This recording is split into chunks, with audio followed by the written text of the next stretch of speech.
Welcome to the project, everyone. This is a video that I honestly don't know if it'll turn out, and it's a little unexpected to be doing this so soon. So if you've been following along with my sim racing adventure, well, it's been quite the process. And months ago, we got a full 80/20 profile rig, and I got one that should be strong enough if I ever got the chance to get the end-all wheelbase, for me at least. I really love the Fanatec ecosystem. With the devices that I've used from them, I've had great success, and I've bought some broken ones and I've fixed them up, and I've been keeping my eye out to maybe move up to one of the DD wheelbases. Because I'm running on a CSL DD, but you know, a DD1 or a DD2, whew, that would be sweet. Actually, I think that'd be sweet. I've never actually driven on a DD1 or a DD2, but having 20 Newton meters or 25 Newton meters, like, should just be great. So as you can see here, it's a DD2, that's really small, but this is a DD2, and I did buy this with some issues. That's the only reason I have it. I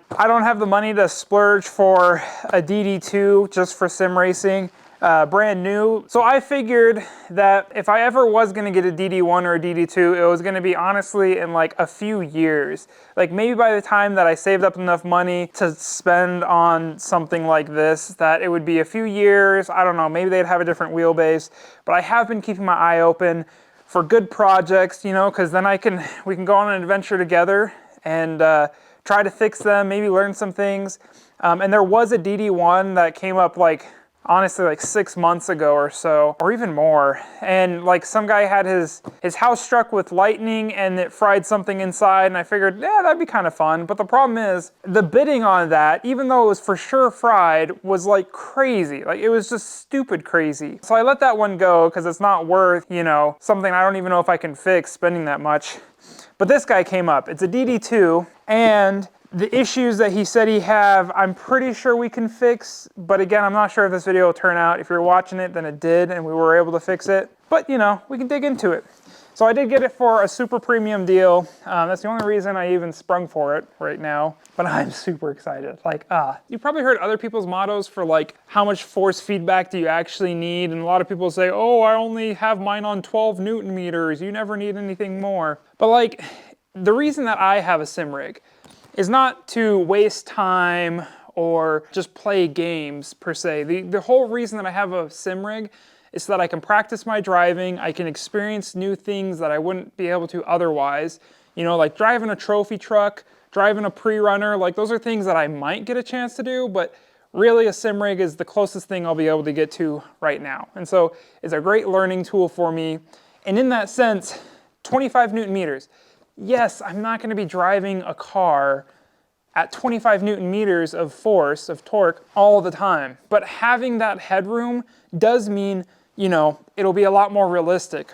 If it's a car with a ton of feedback and stuff, then I have the headroom for it. If I get in an accident or something, then, you know, I have the headroom for it. Yeah, I'll have to take my hands off the wheel to be safe, but I need to do the same thing in a real car. So the sim rig, therefore 25 Newton meters, I won't be using it, but it'll still help me to practice the whole reason that I have it. Practice in situations that I know I need to keep my thumbs off of it. Like if possible, the DD2 was my ideal wheelbase.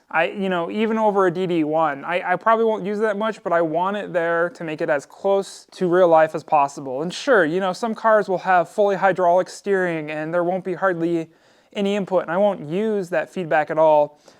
But I will say, for the CSL DD, I have it on the boost kit right now, so 8 Newton meters, and even at 8 Newton meters, oftentimes when I'm driving like the pre-runner or something where there is a lot of feedback in there, because this is a direct drive wheelbase, there is no physical stop to how many times you can turn it. And so when you hit wheel lock, the only thing keeping you from pushing it further is the amount of power in the wheelbase itself. So on top of the 25 Newton meters being good for practicing like actual real life situations, it's also gonna make it that soft lock, you know, that this is holding me back, should be a lot stronger, so I'll be able to tell a lot easier, like, oh, there's the lock for it. Because each car will have different amounts from lock to lock for their steering wheel, like how many times you can turn it.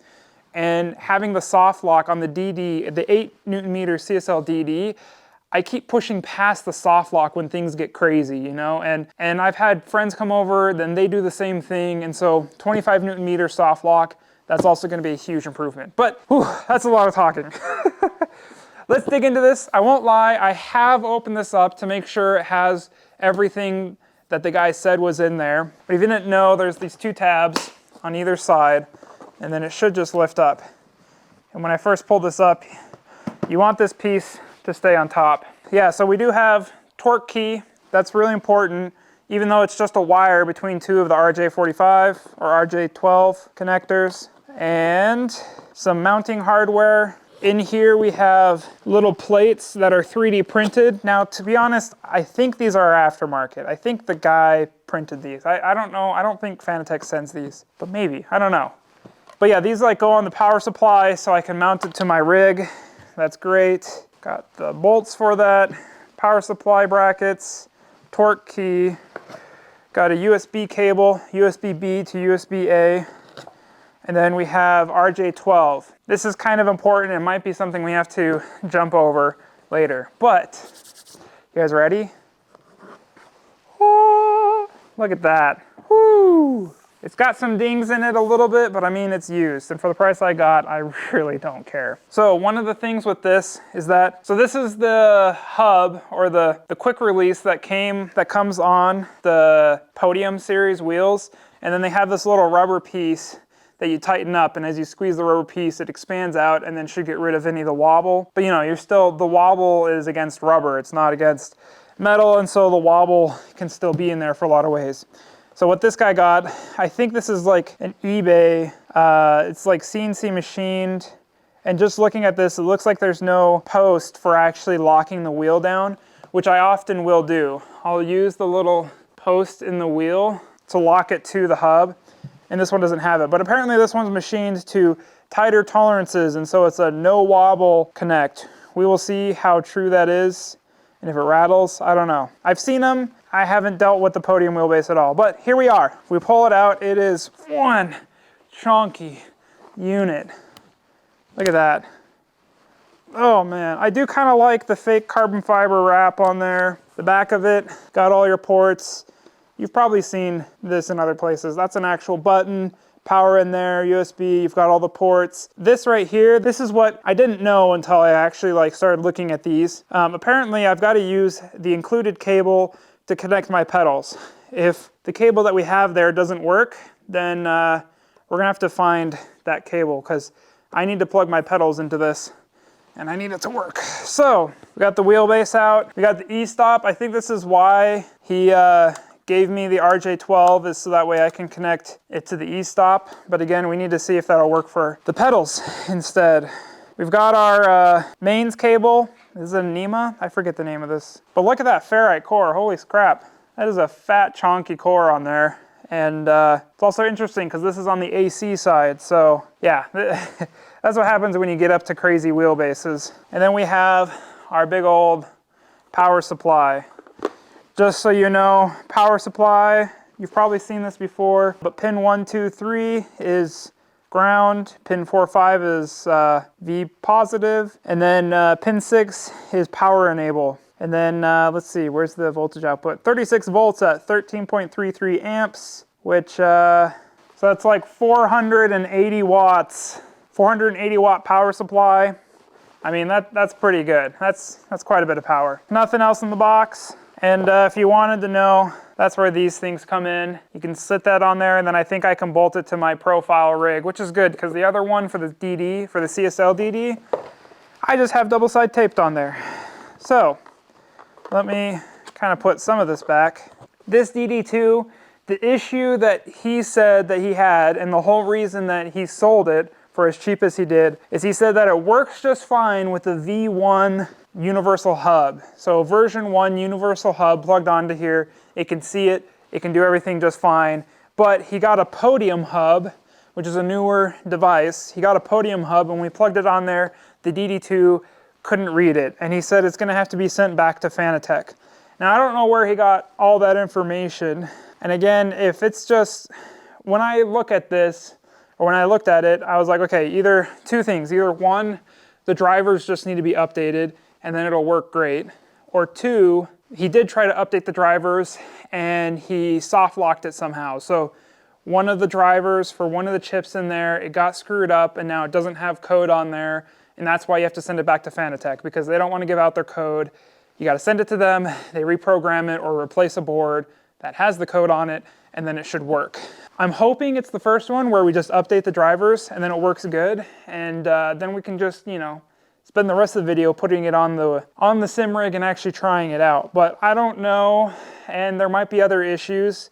Again, for as cheap as I got it, I would not be surprised if there's other issues, but we'll figure it out. We have most of the stuff. It's looking pretty promising. I mean, I'm pretty excited about it. Let's plug her in and just see if she boots up. Okay, so we have almost everything plugged in. Let's see. All right, so we got the power supply plugged in. You see the light there. Got the e-stop plugged in. There is like a power button on the e-stop, so I almost wonder if that little button on the back is a power button, and that's also another power button. So, let's see. Ooh, green light. You see that? Green light on the power supply. Everything else looks good. Should we try the e-stop? Oh, wait. Ha. I accidentally had it pressed. There we go. It says DD2 on it. So interesting. The screenshot that he sent of it on, it was at least showing something up on here, but I'm not seeing anything come up. So let's see, is this a power button? Yep, it says Fanatec DD2. Ooh, hey, look. Well, that was different. Caution, torque key inserted. Please read the manual safety before use. How do we hit OK? There's no buttons or anything. Torque key disabled by power button. Caution, torque key inserted. Okay. Yeah, but how do we... We don't have to hold it, do we? Because that'll just turn it off. Well, I did bring a wheel. Not saying it'll do anything, but... Low torque in PC mode. All right, well, let's try putting a wheel on. We might need to put a wheel on to hit OK. Oh, there we go. I think it says high torque. It looks like it sees the wheel. It says DD, you know, and I'm feeling a bit of resistance. So this is an older wheel. I don't know, maybe it'll work. I will say here, like messing with this a little bit, I saw this chunk of the OLED kind of turn on and off. You probably have seen it there. But I mean, that's looking pretty positive. So we have the setup in there. Setup 1, 2, 3, auto setup by game. We got the different setups. If we hit the button, I mean, this is looking pretty promising so far. It's like, let's go into setup 1. Wheel vibration motors, damper effect. So we got setup 1, sensitivity, and we're gonna have to adjust these settings. But yeah, it looks like all the settings are there. It can see the wheel. I will say with the with this no slip connector right here, like it doesn't want to go all the way on. I mean, that's well seated, and it doesn't, I mean, there's no slip, but this doesn't want to go all the way in. There's no wobble, and I think the way that this works is this should slide down and push against the balls. So maybe it's a tighter fit, so this isn't going all the way down over the balls. I don't know if this is normal, like I would. Well, we had audio issues, so you get to hear me do a voiceover. Yeah, I wish it was seated down all the way, but I do think the quick release is pushing against the balls, so at least, you know, there's no flex. It seems to be connected and working, but it's a little concerning. That no flex quick release is a little concerning, but we'll see how it runs. We'll see how it goes. But overall, things are going awesome so far. I mean, you can see the wheel powered up. Yeah, the screen issue, hopefully it's not a big issue. And the quick release, yeah, that might be an issue, but it's working and it's running. So everything's pointing towards it being a driver issue. And when I think back to the ad that I bought it from, the pictures he had of his rig, he had a big TV as his screen rather than like a monitor. And so that leads me to believe that he was a console player, and that would make sense if it was a driver issue, because a lot of times console players will just plug it in, it works, and then they will never touch a computer to update the firmware or anything. And so my one suggestion is, if you're going to spend the money on like a wheelbase of this stature, that maybe just have a laptop or something that you can at least plug in and update the firmware if you have issues, or, you know, it does bring improvements. I've heard that these DD wheelbases, as the firmware gets better, as they have more updates in the drivers, the experience gets a lot better. So no shame to console players, you know, have fun where you have fun. But my one suggestion is if you're gonna spend this much money, at least have a laptop around to help manage things. So that's all I'm gonna say. Now that we've plugged it in, kind of got it working on the bench with nothing else plugged in, no computer in the situation or anything, we need to go set it up inside where it's a little bit warmer and actually look at the drivers and go through that, because yes, we don't want to screw up the drivers. We also need to see what's on there and maybe update them if we can. So that's the next step. Let's set it up inside. Let's get a little bit warmer. Let's go.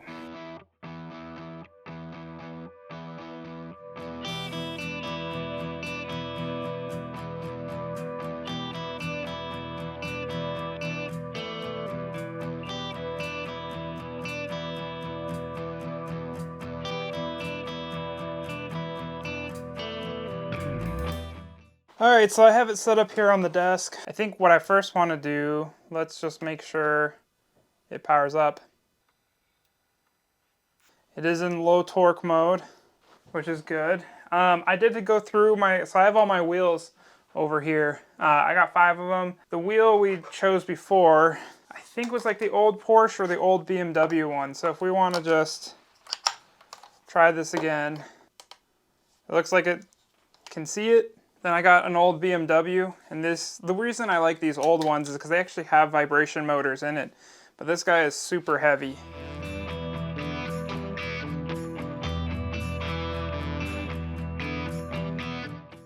All right, well that's not working out.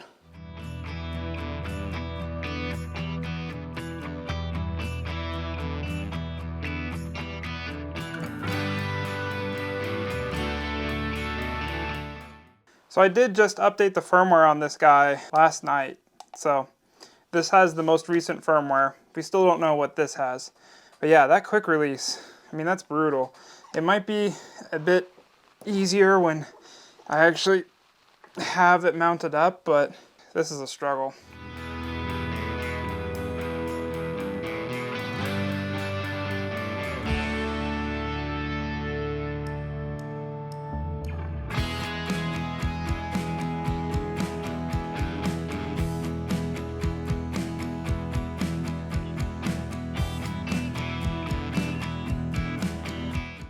Next, what I think I'm going to do is actually plug it in.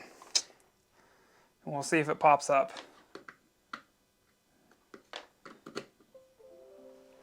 Whoa. Setting up the drivers for it. Oh, interesting. For discontinued wheels, such as the Porsche wheel, which I have, CSR series, please use driver package V443 or older. So maybe we need to go get driver package 443. It does say it's on the PC, but it's not coming up. Oh, there we go. Look at that. We have the movement on there, so if I go all the way to the edge, and we hit the soft stop, we can go back.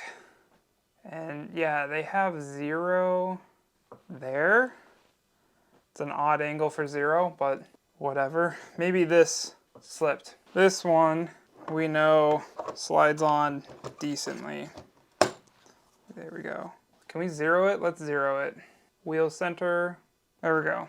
Wheel center. And they only have 360 degrees on either side, which is interesting. Yeah, I mean, everything's popping up. Everything looks to be there. I don't know why the other guy's podium hub wasn't working. Obviously, we kind of need to swap this out because I need to be able to get my other wheels on there. But, I mean, we might have just really lucked out on this. It looks like this is going just fine. This makes me kind of want to get it mounted on the rig. All right, so to get this hub off, getting this wheelbase side quick release off, we just got to loosen this collar.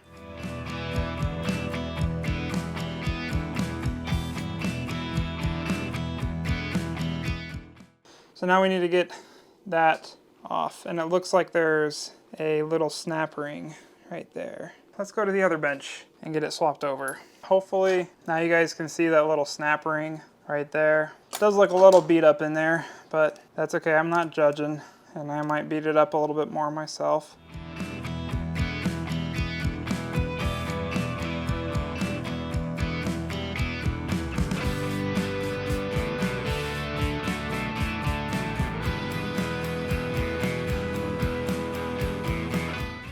There we go. You see there's these little pins here to help orientate it, and they do look slightly oblong, so the only way that it can go is like one direction. So, and it looks like there's little O-rings. We might be missing one. Maybe that'll be an issue, but this has the same indents. Ooh, but someone might have really mashed this right up here. Like, look at that. That whole top face is mashed pretty bad. And I'm not sure why. I might go get a punch and see if I can flatten that out a little bit.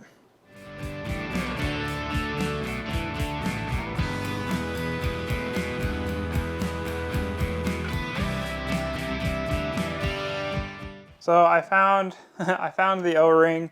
What we need to do right now is right here where they boogered up the edge of it, there's a substantial lip right there. So I'm gonna go in with a punch and just try to push this down flat, and then maybe we'll come in with some files and file any ridges, because it looks like there's also a ridge over there too. So we just want to make this inner bore nice and smooth and make this face nice and flat. I can't really file the face flat, but we can file this inner bore flat. So yeah, punch to get that flat, and then inner bore, file it down. But that's gonna have to be out in the cold, cold garage. So yeah, there at the bottom. And something else I noticed on this, the no wobble quick release, again, there is no hole to actually put in the bolt to do it, or to the securing bolt, which, you know, everything I've done so far, or everything I've had dealt with, like that gets rid of all the wobble, and I don't really need a quick release.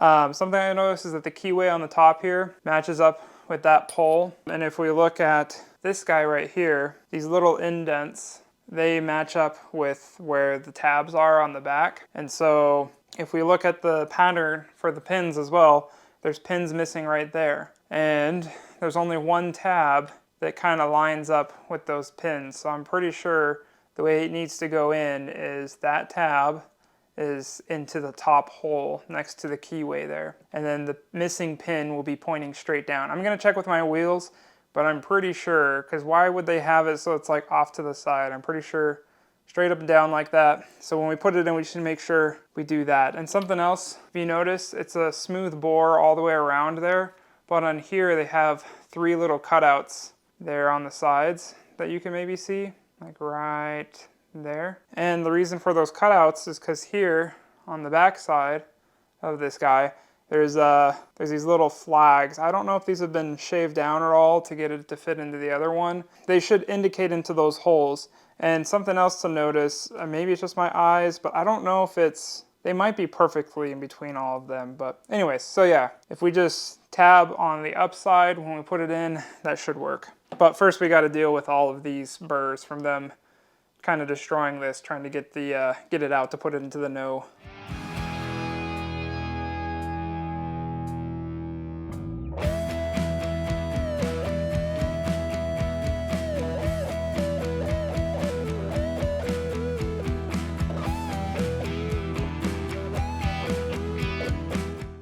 We have pounded down this outside, or this ledge that everything sits on, and then we also ground out that inner surface down in there. Hopefully you guys can kind of see down in there. Not pretty, but it should work. So now the tricky part is just going to be with the O-rings on here, getting everything to slide in while also getting these Molex connectors, or these connectors to like fit through. I guess we'll give it a whirl.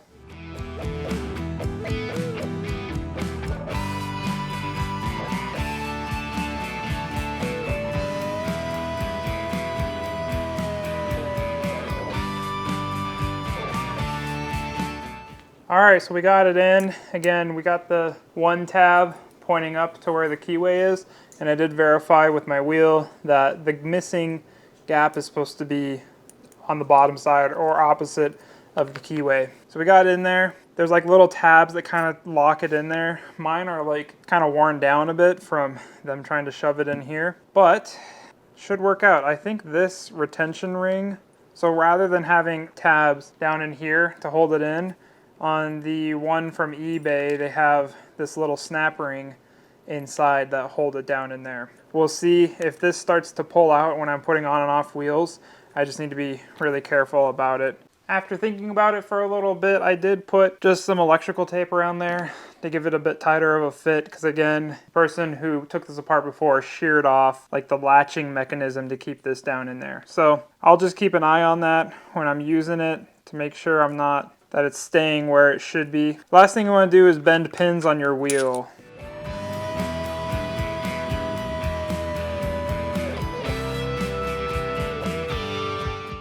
So whenever I take off a wheel, I just gonna have to like push on that to make sure it's nice and flat. But you know, that's what I get for buying something used.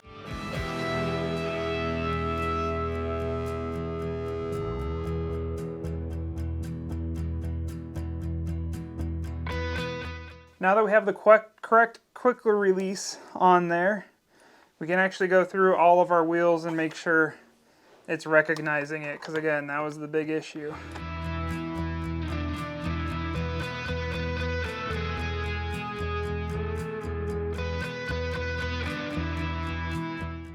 So what that means for this is that, sure, the power supply is whining a little bit, maybe it feels a bit notchy, so I need to deal with settings, but the whole reason that it was sold for parts was because I couldn't see the podium hub. And I wonder if they screwed up, like the podium hub was probably too tight, and so they tried to put it on the no wobble one, and then it didn't work. Maybe they tried to put this one back on, but then they didn't get the connections correct or something like that. But yeah, I mean, the drivers are up to date. Everything seems to be working flawlessly so far. And I don't want to get like ahead of myself too much, but I think we kind of need to mount this up and really give it a whirl.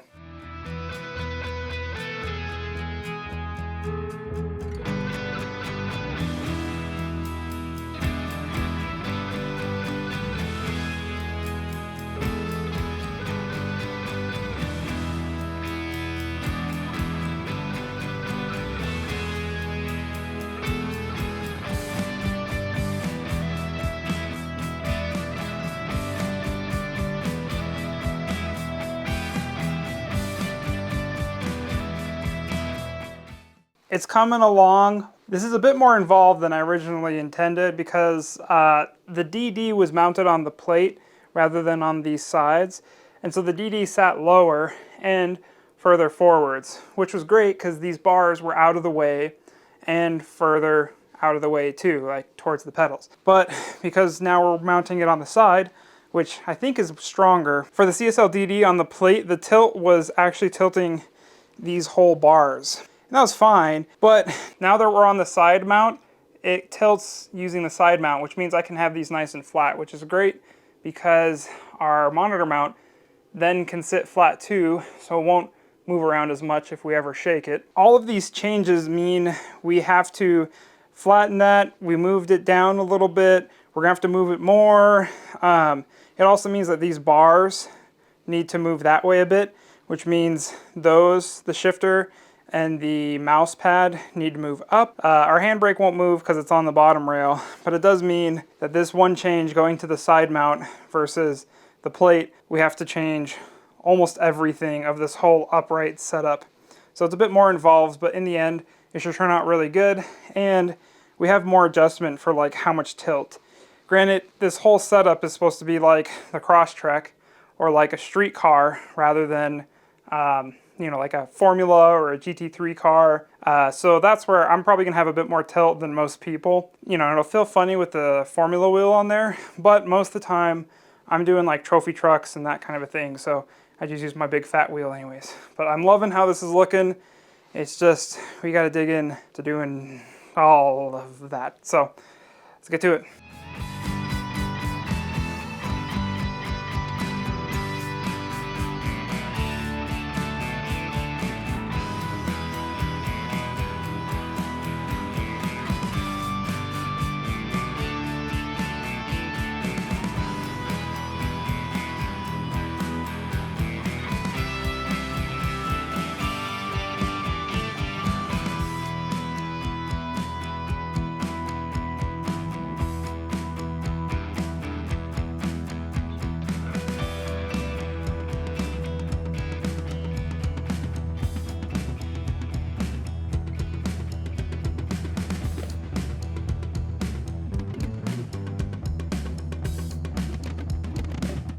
we got everything back together. It was a bit of a hassle. The cable that came with the DD2, again, it was supposed to be for the kill switch here, but I wanted to try it with the pedals because when I was looking online, there were people who said that like the one with the ferrite cores was for the pedals, but I checked it and sure enough, it doesn't work. So I do need to contact Fanatec and figure out like what the difference is, how to buy a cable, and that kind of a thing. Also, if you didn't notice, a lot of this is just kind of temporary in here. I do need to get a better speaker setup because these ones kind of suck. And when you plug headphones into them, they kill all the bass, which just really sucks. I mean, I think obviously the wheelbase, I'm not changing the wheelbase after this, but next step on like this whole sim rig thing would probably be like bass shakers and whatnot. But we do have downstairs neighbors, so bass shaker's not quite yet. Put the kill switch, the emergency stop. I put it over here kind of where the ignition would normally be. If I don't like this or if it seems too dangerous, then I will put it down here or somewhere else that I don't have to put your hands near the wheel or anything. Things go really bad. And last but not least is that I feel like I saw this before, but down here, if you can see, there's a little spot for a bolt, and I've been using that to lock the wheel onto it. Granted, I mean, maybe it's not necessary, but I actually really like that. I don't mind pulling the bolt off to change wheels. I like having the assurance that I know there's a bolt holding the wheel to the quick release. So I need to figure out, oh, that's what it was. The whole reason for bringing that up is that the bolt for the other ones, for like the CSL DD and stuff, I don't think it's working on these. I need to go check to see if it's stripped, but I think maybe it's just a longer bolt on this podium base side quick release part. But overall, I mean, we got it all back together. It's all working pretty good. And if you look here, push the button there, the base does start up. So I won't lie, I have played with this a bit just because like with so much power and so much dynamic range, like the experience is really deterministic on the settings you use and the car and all of that. And so if like my first impressions wouldn't have been that genuine because my settings would be just all over the place. So I have spent some time doing the settings, but I still want to give you my opinions and maybe my experience of driving it. So let's hop in there and drive around a little bit. I mean, I'm excited to drive this every time. All right, so we are sitting here. You can see the DD2 actually does come up. We've got full rotation on there. I have it set to 25-20 for the amount of degrees. I don't know why my 0 is off now though. There we go, we should have 0. Our shifter, yep, working. And our pedals. One quick note on the pedals.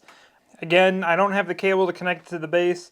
I'm gonna work on that. On the USB cable, I did have it plugged into the powered USB hub that I have over here. And you might have seen that in the other video, but the thing is when I was actually driving in like BeamNG and stuff, the pedal updates were like intermittent, which was kind of weird. And after putting ferrite cores or finding a cable with ferrite cores on it, I ended up putting it on a different USB hub, and that seems to do a lot better. So I guess this hub has some reporting issues, like maybe the CSL DD, not the CSL, the Podium DD2 has such a high update rate for everything going on, and with the Hussenfeld e-brake and everything, having the pedals also be USB, it just wasn't able to update as fast as it needed on the hub. So now that it's on a different hub, it seems to be a lot better. So let's go play some Beam. Well, while the game is starting up, I will also say that I wish I had that locking bolt like I said, but also I need to make a little spacer because the way that this mounts into here, you're kind of like squeezing the button modules onto it, and I had it decently tight before, but up here I didn't have one. There's a little bit of a gap, but now with so much torque being applied in between all of here, I really had to tighten all of this down a ton, and you'll probably still hear it creak a little bit, but I mean, it makes me completely understand why you can't do high torque on the quick release light, or the light quick release. Like, you need the metal quick release, and some of the wheels won't even do it because there is so much torque happening on here. So let's go to a recently new map, the Johnson Valley. We are here in the trophy truck. This is not the unlimited one. This is like the lower tiered one. And I just love this. This is my base. You know, this is what I want to learn how to drive as best I can. Because, you know, it's going to be really hard for me to ever even get close to doing that in real life. So far I love the truck.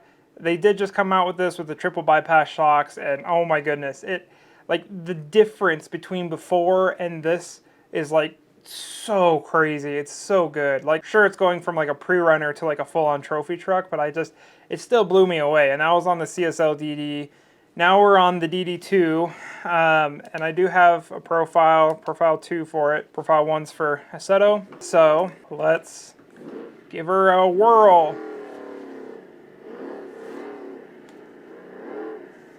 Not saying I'm a good driver or anything.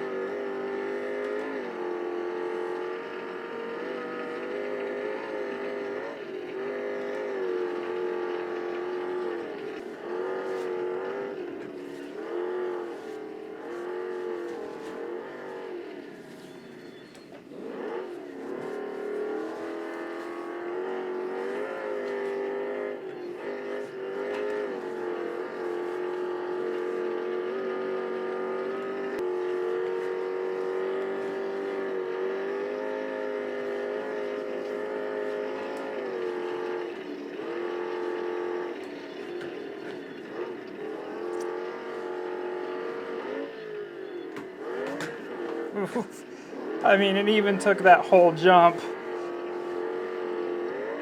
Oh. Oh, dang it. I mean, I guess we saved that. So I will say, the DD2, with all of its power in there, like, you can definitely feel the higher dynamic range. And honestly, it's put a little bit of fear back into me while driving on the sim, which is honestly great for what we're doing. It's kind of great. Sometimes it really surprises me. Like the other day, I was driving and then we accidentally crashed. Both me and my wife like wanted to grab it, but it like jerked it so violently that we had to be like hands off. So definitely thumbs. Oh my goodness. Thumbs you want on the outside, or else I really think this could break a thumb and stuff. So you got to be really careful when you're driving, you know, off-road and that kind of a thing. And I even toned it down a little bit in BeamNG because it was just a little too intense for what I was doing. But like having the higher dynamic, what do they call it? Dynamic range, the more feedback for doing whatever I need, like it is great. And I can like save a lot more stuff as I'm driving, you know? Can we even jump this? Yeah.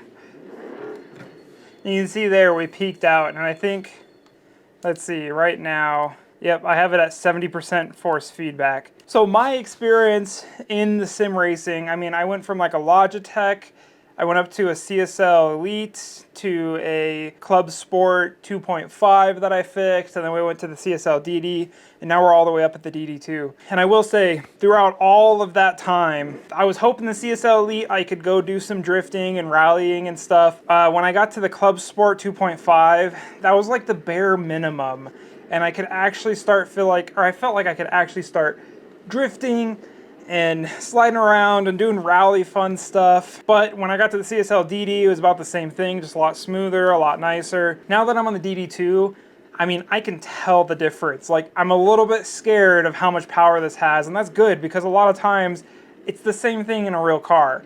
And you can just feel the minute forces and stuff you feel are actually a lot better. Because like before, it felt like everything was kind of right at the max.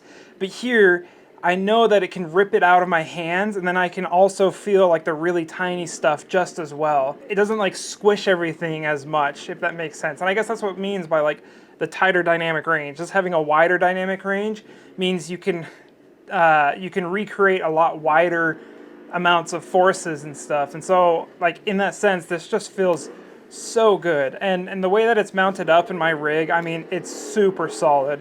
I understand why people want to do, like, you know, the no wobble, but I'm not too worried about that. Like, even my truck and stuff has some wobble in there. Overall, I am really happy with this. I am really enjoying what this has to offer. And like, I've done a little bit of drifting, and it's just, I mean, it's so nice not to have to worry nearly as much about how much this whole thing weighs, because I know it can just throw it no problem.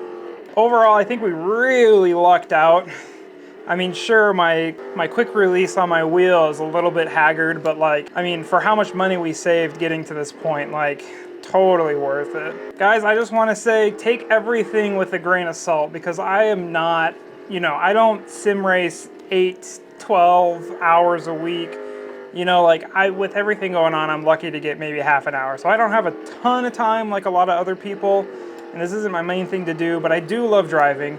I do love, like, the technical aspect of a lot of these, and I do love feeling like, you know, I can use this as a platform to really learn and improve my own skills and my own experiences as well. So with that, I will say I am super happy with this purchase, and I would do it again if I had the opportunity. Well, I think that'll end it for this project. It really turned out a lot better than I thought. I mean, I thought we'd have to be like tearing into the PCBs in here and like looking at the different communications to see where it would go wrong. I feel a little bad for who I bought this from, but guys, we really lucked out, and you know, this is the end all wheelbase for me. I need to get the pedal cable, but we'll figure that out. I'm super happy. I can't believe I have it. Honestly, I'm really excited to have more time to drive it here, and it's just amazing. So I'm gonna get to driving a little bit more. I hope you guys have a great day. I hope you subscribe and come on the next video, because I want to see you there and we can learn some new things together. But until then, I'm gonna go practice my driving. And oh my goodness.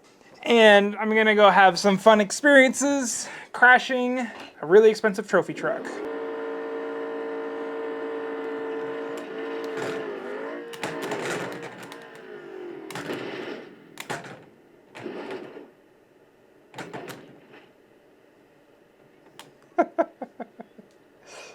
Yeah, we might have wrecked that a little bit. But hey, we made it over the fence. Oh man, look at those tires.